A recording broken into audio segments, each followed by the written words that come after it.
half of the Nightreign player base absolutely love this character, and the other half, I just don't think they know how to use him, or at least they're not utilising him correctly. Let's get into it and let's talk about the Guardian. First thing I'm going to do is preface this video and just say that I am an absolute Guardian fan.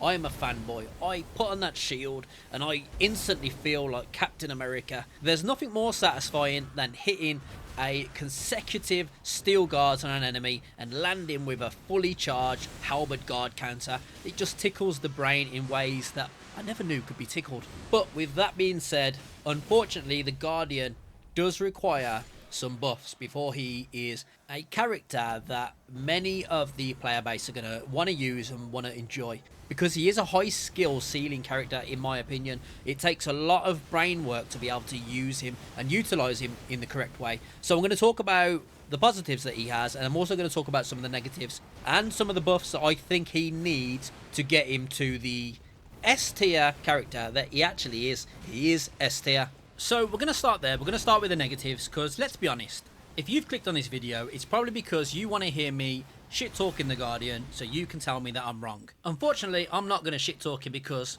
I love him.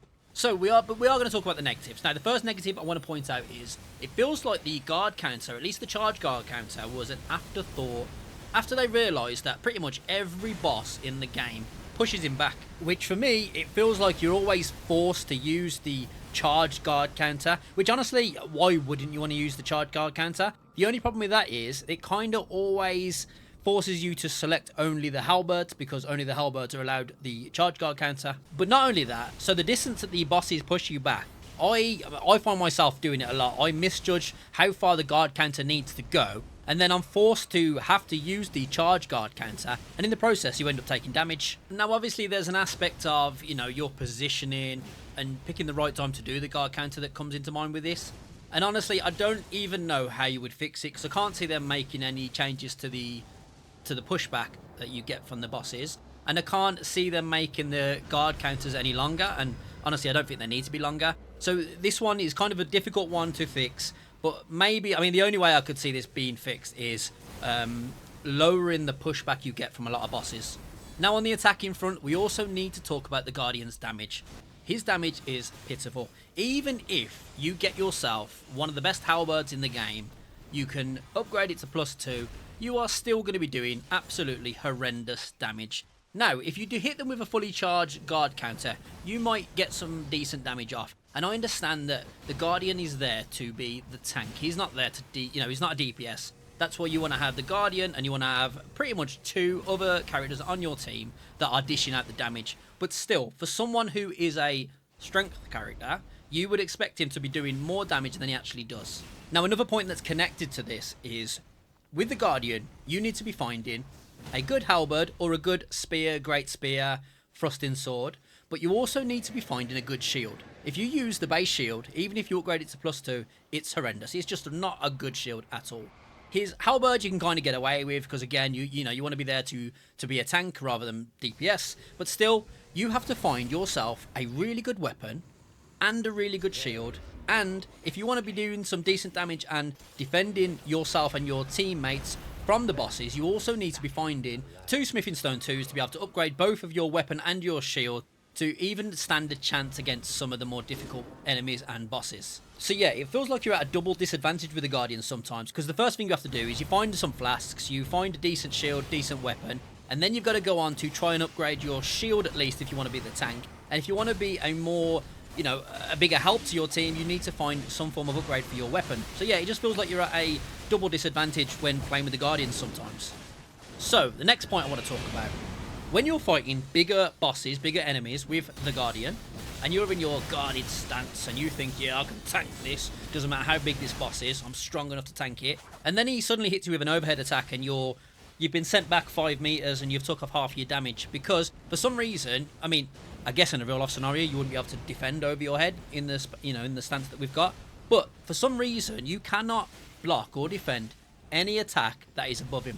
And for anyone who's put a lot of time into the Guardian, I've put like 10, 15 hours into him, you understand that when you're fighting the bigger enemies like the dragons, like the, Death Knight Bird, like the Tree Sentinels, pretty much all of their attacks are overhead attacks, and every one of them is going to hit you and you can't defend against it. But not only that, you also don't have any attacks that can reach their head, so you have to stand underneath them to get damage from their belly, from their legs. And yeah, every attack that's coming towards you is going to knock you out because you can't guard against it for some reason.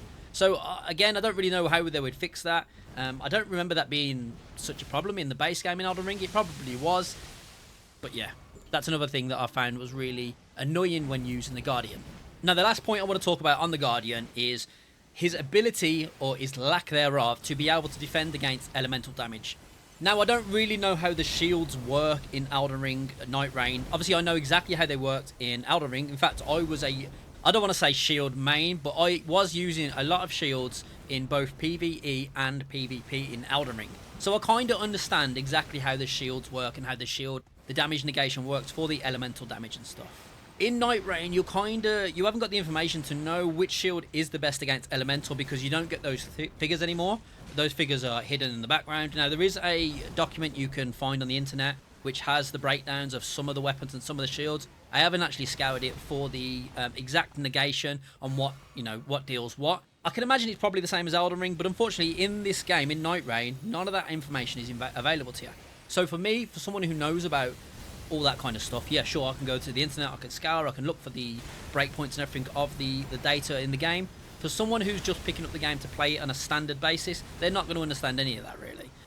So what I would like to see is just a breakdown on each shield, maybe. Like, this shield is strong against lightning. This shield is strong against frost. Those kind of figures that will just help someone pick up the Guardian and just enjoy him a little bit more, because you don't want to get all the way to the Dark Knight Drift to realise that the shield you've got is useless against lightning. So yeah, again, that's not really a negative on the Guardian himself. That's more about the mechanics in the game. But that would obviously help the Guardian just become a more usable player. Now, there obviously are some other negatives that I've probably missed, but the one that comes to mind, which I see a lot of people complaining about, is people complaining that he can't dodge.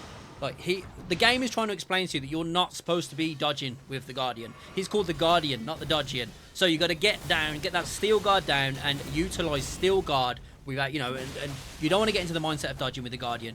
You are there to guard everything with that shield. You are there to use that steel guard and get into the mindset of constantly trying to steel guard everything.